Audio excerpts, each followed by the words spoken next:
This is a great pattern that I've been testing out a lot throughout this year. I have some other people been testing out. Works fantastic. You know, you always see micro leeches out there, but they're always black. And I find olive works so much better. And I find this one specifically works fantastic. This apple color bead, it's kind of a light olive color. Works fantastic with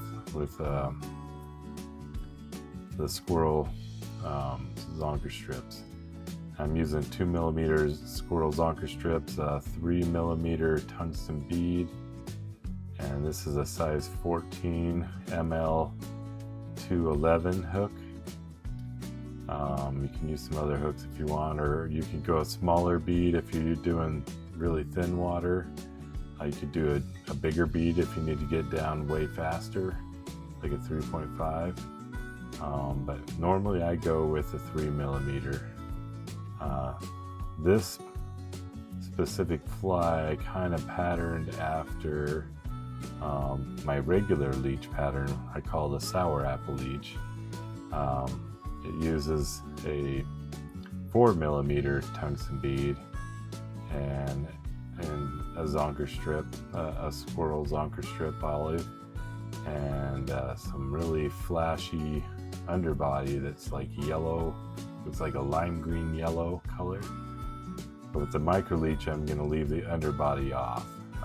Keep it really simple. It's a much smaller fly, and so when I'm not fishing for big fish, well, actually this works for big fish, but when I'm not focused on a big leech pattern, this is what I like to fish for my leech pattern. I've used it on a lot of creeks and it's been fantastic as well. Just make sure when you tie in this zonker strip that you tie it in upside down. It's going to work a lot better that way. I've tried it the other way, facing up, and it doesn't work quite as good. For the color of this fly, I'm just going to take the same squirrel olive zonker strip, and I'm just going to tear some fur off of it, and I'm going to pinch that into a dubbing loop.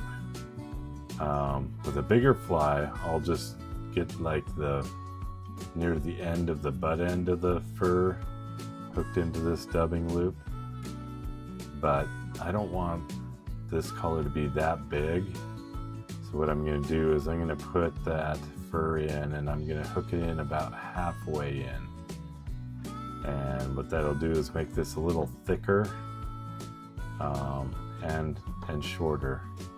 You can see here I've got it in there.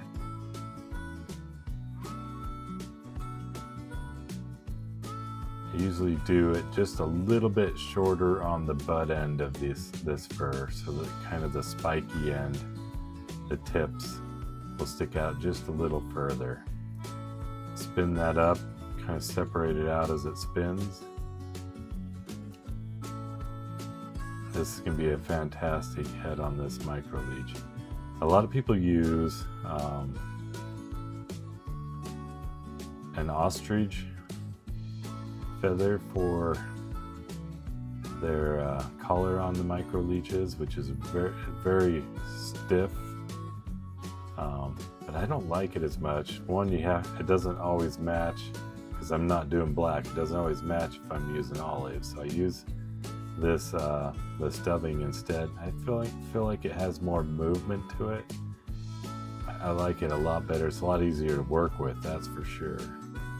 So I stick with just putting the fur in there and doing a dubbing loop. It works a lot better. You could even just put some dubbing into a dubbing loop instead of using the fur from the zonker strip. But this is what I prefer. It's right there. It keeps it simple. I don't have to get another material out. I usually like to put a little bit of super glue in. I'm going to just do a quick little 2-whip finish. And then add just a little bit of super glue with a brush on the thread. And then whip finish that again. Get some of that glue in there to keep this from coming apart.